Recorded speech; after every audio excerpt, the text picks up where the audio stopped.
بسم اللہ الرحمن الرحیم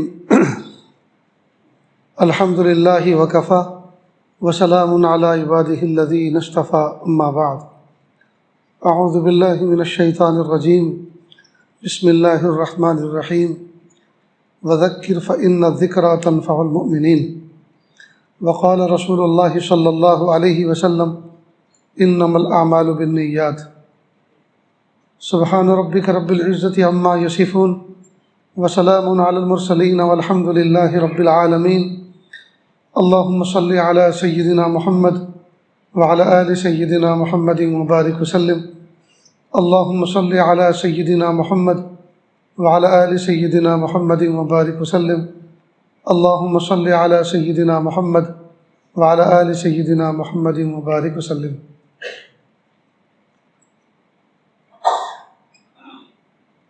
ہمیشہ فجر کے بعد کا یہی معمول رہا ہے، یہاں نظام بنا کے رکھا ہے کہ انفرادی اعمال میں لگیں، قرآن پاک کی تلاوت کریں، ذکر و اذکار کریں، استغفار پڑھیں، مناجات مقبول پڑھیں، تاکہ اس بہانے سے عمل پر کھڑے ہوں۔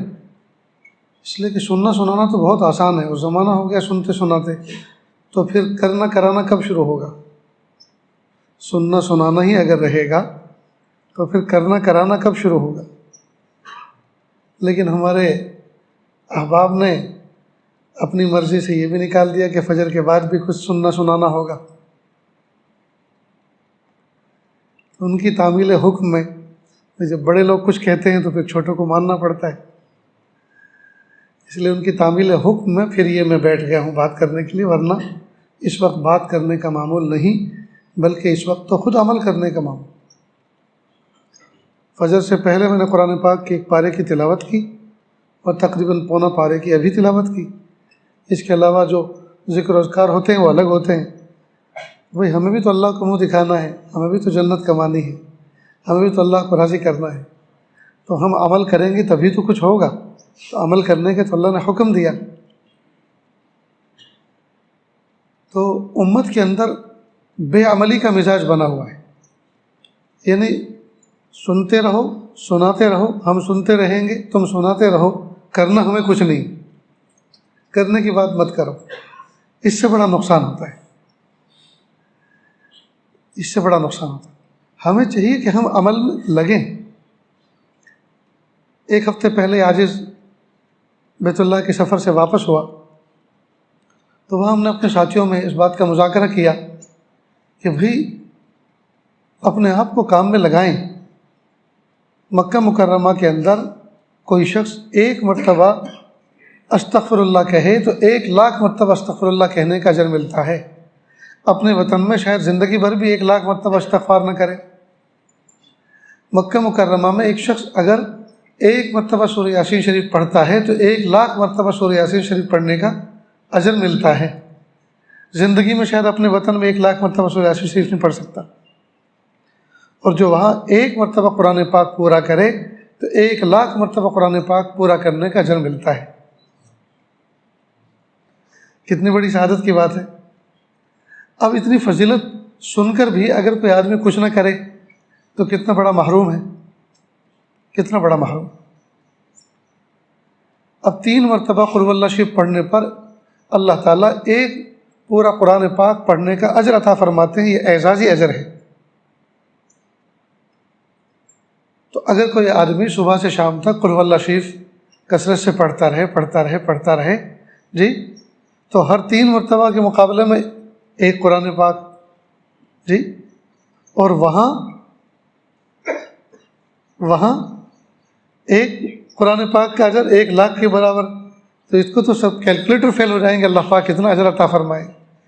تو اپنی مغفرت کا بخشش کا سامان فراہم کرے، اپنے آباء و اجداد، اپنے بھائی بہنوں کا اور اپنے اہل خاندان کے مغفرت کا، درجات کی بلندی کا سامان فراہم کرے۔ کچھ کریں گے تو کچھ ہوگا، اور نہیں کچھ کریں گے تو کچھ بھی نہیں ہوگا۔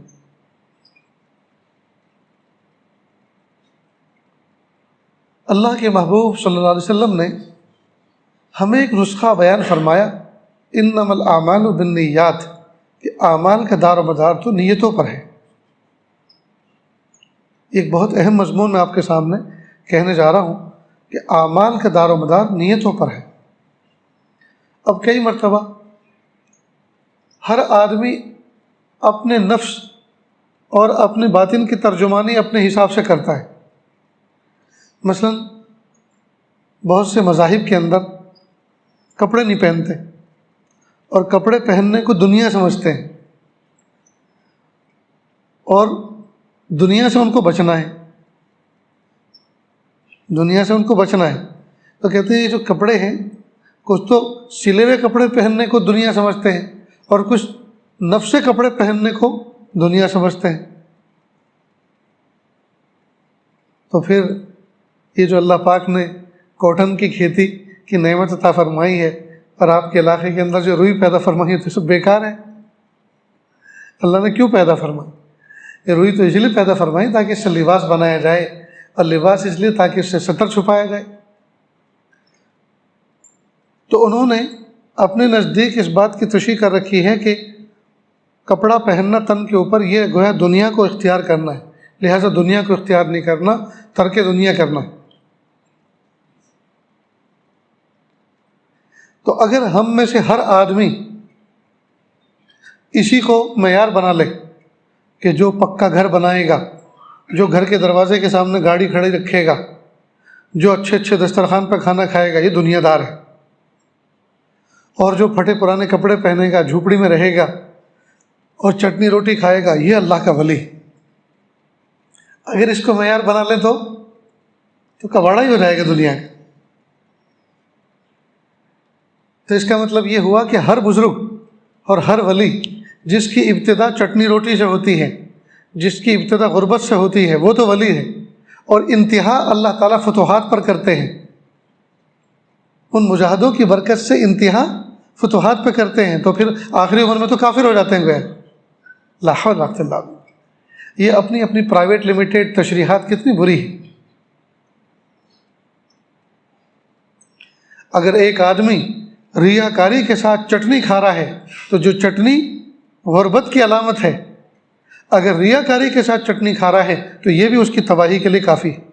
اور ایک آدمی مرغ مسلم کھا رہا ہے، بریانی کھا رہا ہے، مندی کھا رہا ہے، عرب ڈش ہے نا مندی، یہ کھا رہا ہے، لیکن اللہ کی نعمت سمجھ کے کھا رہا ہے، تشکر کے ساتھ کھا رہا ہے، تو یہی مندی، یہی بریانی اللہ تعالیٰ کے قرب عطا فرما دے گی اور جنت میں لے جائے گی۔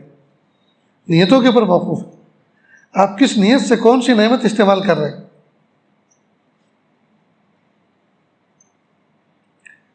لیکن آج کل معیار کیا بنا ہے؟ بس یہی اپنے نفس کے اوپر جس چیز کی تشریح جیسے کر دی اس کو ہم ویسے ہی سمجھتے ہیں۔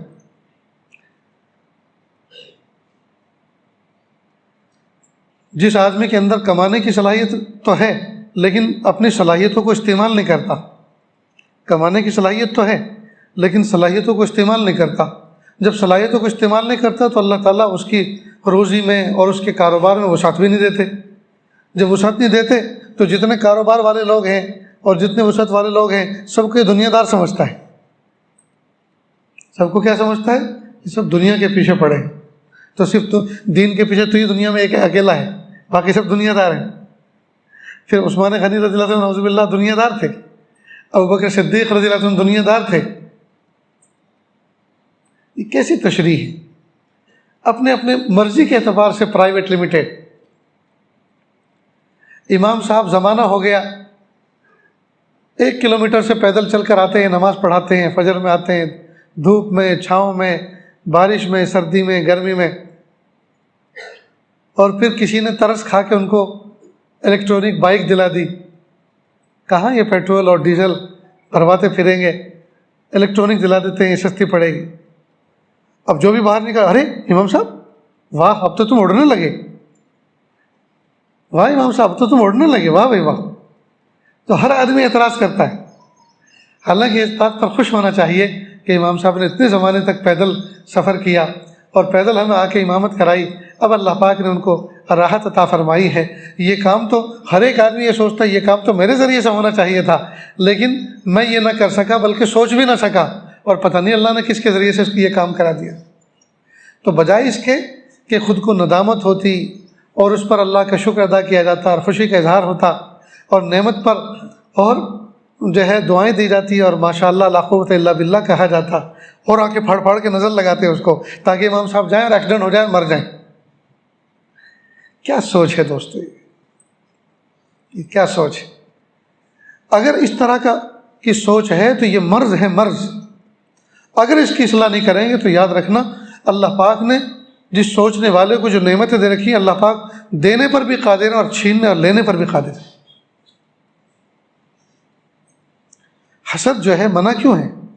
منع اس لیے تو ہے کہ جو بندہ حسد کر رہا ہے جس کی نعمت پر، تو گویا وہ اللہ تعالیٰ کے فیصلے کو برا سمجھ رہا ہے کہ اس کو یہ گھر کیوں دیا، اس کو یہ گاڑی کیوں دی، اس کو یہ باغ کیوں دیا، اس کو یہ دکان کیوں دی۔ اس کا مطلب یہ کہ اللہ اس سے مشورہ کرتے اور تب جا کے دیتے اس کو، تو گویا اللہ تعالیٰ کے فیصلے پر اس کو اعتراض ہے۔ تو یہی تو حسد ہے، یہی تو حسد ہے۔ اس لیے کبھی بھی یہ کیفیت دل میں آنے دینا ہی نہیں چاہیے۔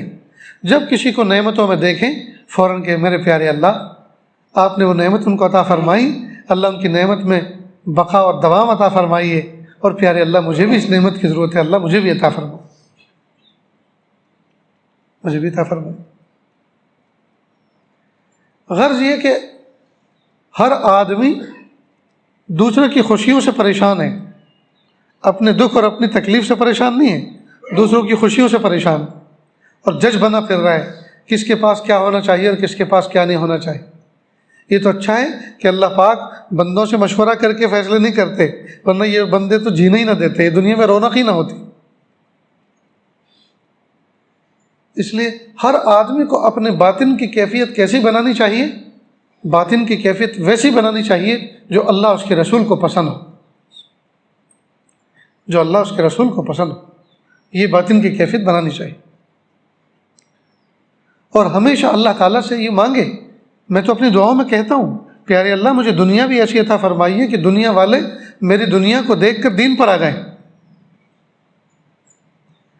ایک مثال میں سمجھایا کرتا ہوں اپنا سبق کے طور پر کہ ایک آدمی بنیا ایک تھا سیٹھ، وہ ایک خچر کے اوپر کچھ اناج لاد کے لے کے جا رہا تھا، لیکن اناج کے لے جانے کا انداز بڑا بھونڈا تھا۔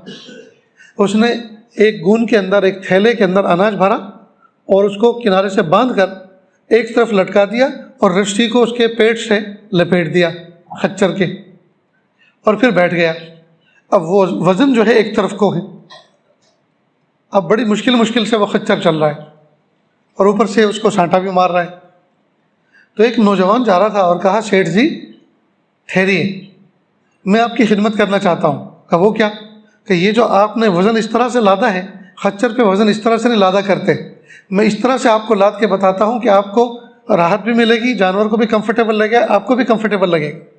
تو بہت اچھا، اتر گیا۔ اب اس نے اس کی پوری رسی کھولی، رسی کھولنے کے بعد اور اچھی طرح سے اس کے کنارے کو مضبوط باندھا اور پھر اس کو خچر کے بیچ میں رکھا۔ اب وہ جو گونی کے اندر جگہ خالی تھی، اب کچھ اناج ادھر ہو گیا، کچھ ادھر ہو گیا، تو دونوں طرف بیلنس بن گیا۔ اور اب اس سیٹ سے کہا، بنیے سے کہا کہ اب آپ اس کے بیچ میں بیٹھیں پیر اچھی طرح کر کے، تو آپ کو بھی کمفرٹیبل لگے گا، جانور کو بھی کمفرٹیبل لگے گا۔ تو کہا یار یہ تو بہت اچھی رائے تھی، ایسی رائے تو ہمارے ذہن میں آئی نہیں۔ اب وہ چلنے لگا، پھر کہا بیٹا یہ تو بتا تو کرتا کیا ہے؟ کہ جناب میں تو ایسے ہی مارا کھدیڑا گھومتا گھومتا پھرتا ہوں، کوئی میرے پاس کاروبار نہیں ہے کوئی۔ وہ کہا ٹھہر، اتر گیا نیچے، کہ یہ جیسا تھا ویسے ہی کر دے، یہ جیسا تھا ویسے ہی باندھ دے۔ کہا کیوں؟ کہ جب تو اتنا عقل مند ہے ٹھیک، لیکن تیری عقل تجھے فائدہ نہیں دے سکی، تو تیری عقل مجھے کیا فائدہ دے گی؟ کہیں ایسا نہ ہو تیری مشورے پہ میں بھی عمل کر لوں اور میں بھی ایسے ہی گھومتا پھرتا ہو جاؤں، تیری طرح ایسے آوارہ گردی کرنے لگوں۔ حالانکہ مال و دولت کا کمانا الگ چیز ہے اور ہوشیاری کا ہونا الگ چیز ہے، تو اس کے اس فیصلے پر عمل کرنے سے کوئی وہ کنگال ہونے والا نہیں تھا۔ لیکن آدمی کی سوچ ہے، وہ سوچتا ہے کہ اگر یہ ایسا ہے تو میں بھی ایسے ہو جاؤں گا۔ ٹھیک بالکل اسی طرح اگر دین کی دعوت دینے والے، دین کا کام کرنے والے پھٹیچر ہوں جی، الول جھلول ہوں، نعمتوں والے نہ ہوں، تو دنیا میں ایک بہت بڑا طبقہ وہ ہے جو نعمتوں والا ہے جو سمجھ بوجھ والا ہے تو وہ ان داعیوں کو اور ان علماء صلحاء کو دیکھ کر ان کے مشورے پہ کبھی عمل نہیں کرے گا، سوچے گا کہ ان کا دین اور ان کی باتیں ان کو نفع نہیں پہنچا سکی تو ہمیں کیا نفع پہنچائے گی، کہیں ایسا نہ ہو کہ ہم بھی ایسے کنگال ہو جائیں۔ سمجھ رہے ہیں دوستو؟ اس لیے عاجز کہا کرتا ہے جو بچے دعوت و تبلیغ میں لگے ہیں، اپنا وقت لگاتے ہیں ترتیب کے ساتھ، اندھا دھند نہیں، ترتیب کے ساتھ، ان کو چاہیے کہ جب وہ اپنی مقامی جگہ پر رہیں تو وہاں وہ اپنی دنیا میں بھی خوب محنت کریں، اپنے جاب شاپ پر بھی خوب محنت کریں اور سسٹمیٹک کام کریں اور وقت کی پابندی کریں۔ تو اس کی برکت سے جب اللہ پاک ان کی دنیا کو ڈیولپ کریں گے تو بہت سارے دنیا والے دین پر آ جائیں گے کہ دیکھو یہ جماعت میں بھی جاتا ہے، یہ 3 دن بھی لگاتا ہے، یہ شب گزاری بھی کرتا ہے، مسجد و جماعت میں بیٹھتا ہے، صف اول میں نماز بھی پڑھتا ہے، اور اللہ پاک نے اس کو کیسا نوازا ہے جی، اور حج عمرہ کرنے کا بھی ارادہ کر رہا ہے، بھئی ہم بھی نیک بنتے ہیں، اللہ پاک ہمارے ساتھ بھی مہربانی کا معاملہ فرمائے۔ تو دیکھیے دیندار آدمی کا اپنی دنیا میں محنت کرنا یہ سبب بن گیا ہے کہ نہیں کسی کی دین پہ آنے کا؟ سبب بن گیا کہ نہیں؟ اللہ کے محبوب صلی اللہ علیہ وسلم نے فرمایا کہ ہنرمند مومن بے ہنر مومن کے مقابلے میں زیادہ پسندیدہ ہے اللہ کے ہاں۔ ہنرمند مومن اللہ کے ہاں زیادہ پسندیدہ ہے بے ہنر مومن کے مقابلے میں۔ تو جب سے ہم نے یہ روایت سنی تب سے میں جب بھی سفر پہ جاتا ہوں تو اللہ کا شکر ہے کہ جہاں کوئی فیکٹری ہو، کارخانہ ہو، کوئی نئی چیز ہو تو اس کی وزٹ کرنے کی کوشش کرتا ہوں تاکہ اللہ تعالیٰ ایک نیا فن، ایک ہنر عطا فرمائے۔ چنانچہ ایک مرتبہ میرا جانا ہوا رتنا گیری، سمندر کا کنارہ ہے مہاراشٹر میں، تو عصر سے مغرب تک کا وقت میرے پاس فارغ تھا۔ میں نے کہا بھائی مجھے وہ شپ دکھاؤ جس سے فشنگ کی جاتی ہے، مچھلی پکڑی جاتی ہے، وہ مجھے شپ دیکھنا ہے۔ تو الحمدللہ وہاں مسلمانوں کے تھے تو ایک کھڑا ہوا تھا، وہاں لے کر گئے۔ تو وہ جو کشتی تھی، پانی مچھلی پکڑنے کا جو جہاز چھوٹا سا بنایا تھا انہوں نے، اس کے اوپر ایک پول تھا اور پول کے اوپر ایک باکٹ جیسی تھی، کرسی جیسی۔ میں نے کہا یہ کیا چیز ہے؟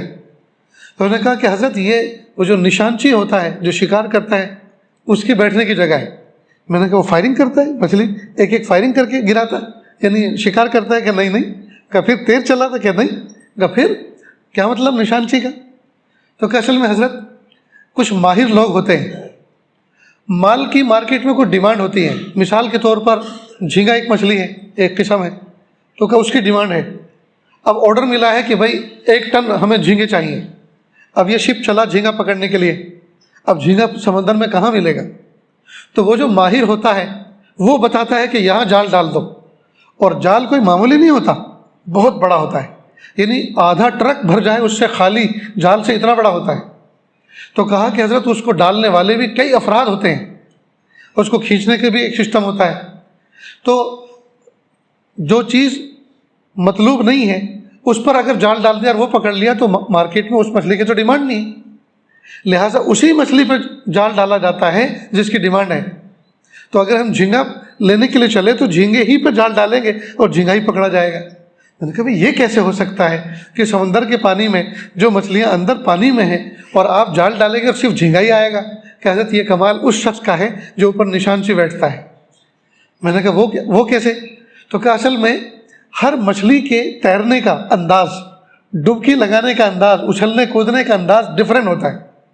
اس نشانچی کو پتہ ہوتا ہے کہ اس علاقے کے اندر، ایریے کے اندر کون سی مچھلی گھوم رہی ہے۔ وہ جب اپنے علم اور اپنی مہارت کے مطابق وہ کہتا ہے تو جہاں جال ڈالا جاتا ہے وہی چیز نکلتی ہے جس پہ جال ڈالا گیا۔ تو دیکھیے اللہ پاک نے اس فن کے آدمی رکھے کہ نہیں رکھے؟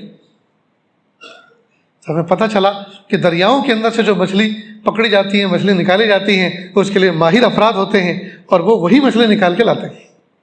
اب ہم گئے، ہم نے وقت لگایا، کچھ سوالات کیے، کچھ جوابات ہوئے، جا کر ملے، دیکھا تو یہ چیز معلوم ہوئی، اور نہ جاتے تو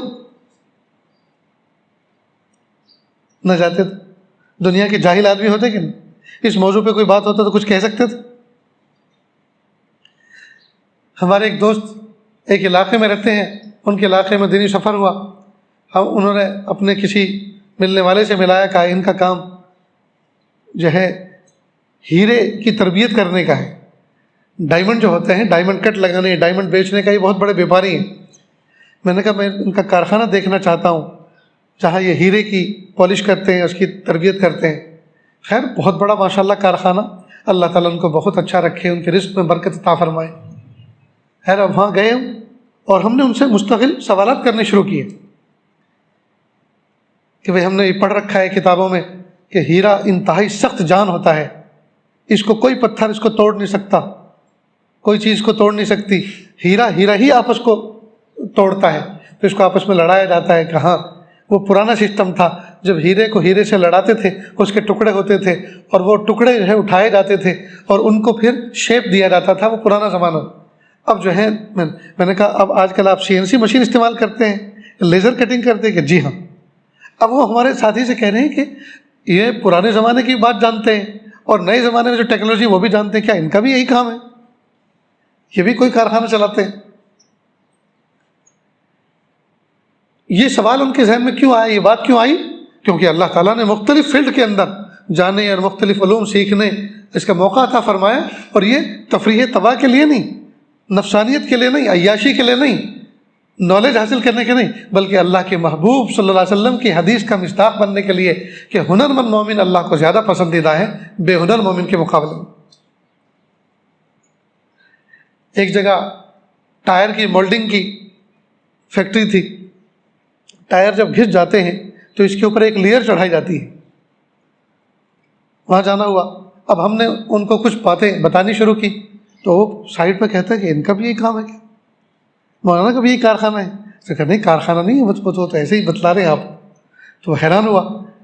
تو کئی مرتبہ جو آدمی اس لائن پہ بیٹھا ہوا ہے کہ جو مختلف لوگوں کو مشورے دیتا ہے، ان کے مسائل کو سنتا ہے، سمجھتا ہے.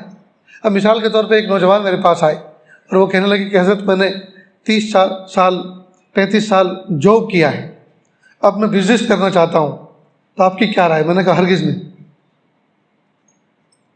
اب تجارت تو سنت ہے اور میں منع کر رہا ہوں. میں نے کیوں منع کیا؟ میں کہا دیکھو جو تاجر ہوتا ہے، بزنس مین ہوتا ہے، وہ متوکل اللہ ہوتا ہے، اللہ کی ذات پہ بھروسہ کرتا ہے.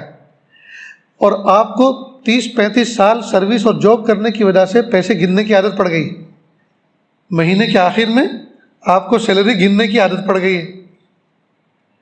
اور بزنس کے اندر، تجارت کے اندر کیا ہوتا ہے، آج 2-3 دن کا اکٹھا نفع آ گیا اور 2 دن ایک پیسے کی انکم نہیں ہوئی. تو جس دن انکم نہیں ہوگی، یہ 2-3 دن انکم نہیں ہوگی تو آپ رو پڑیں گے، آپ پریشان ہو جاؤ گے. تو جو بزنس کرتا ہے وہ متوکل اللہ ہوتا ہے، وہ سوچتا ہے کوئی بات نہیں، آج کوئی کسٹمر نہیں آیا، آج کوئی انکم نہیں ہوئی تو کل کا رب موجود ہے، کل آئی. دوسرے دن اللہ پاک نے اتنی دی کہ پچھلے کی بھی قضا ہو گئی اور آگے کی حفظ ما تقدم بھی ہو گیا. پھر 2 دن کے لیے پھر وقفہ ہو گیا، پھر تیسرے دن جو ہے اللہ نے 4 دن کی روزی دے دی، اس میں پیچھے کی بھی تلافی ہو گیا، آگے کا 1 دن کا نفع ہو گیا.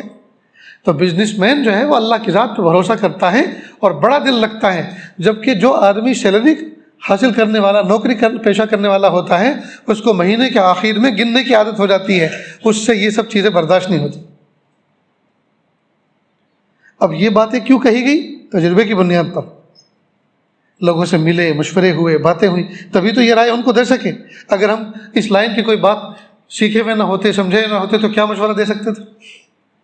بہرحال دوستو، کسی کی نعمتوں کو دیکھ کر جلنا نہیں چاہیے، کسی کی نعمتوں کو دیکھ کر اعتراض نہیں کرنا چاہیے اور اپنی غربت پہ مایوس نہیں ہونا چاہیے، بلکہ اللہ تعالیٰ سے دوسرے کی نعمتوں کو دیکھ کر تشکر کے جذبات ہوں، اس کے لیے دعا نکلے اور اپنے لیے دعا کا مزاج بنے. یہ مومن کا مزاج ہونا چاہیے. اللہ تعالیٰ ان کہی ہوئی باتوں پر، سنی ہوئی باتوں پر عمل کی توفیق عطا فرمائے. وآخر دعوانا ان الحمد للہ رب العالمین. واقع محمد وعلى آل سيدنا محمد وعلى لا أحصي ثناء عليك أنت كما أثنيت على نفسك رب اغفر وارحم وأنت خير الراحمين. حسبي الله لا إله إلا هو عليه توكلت رب العرش.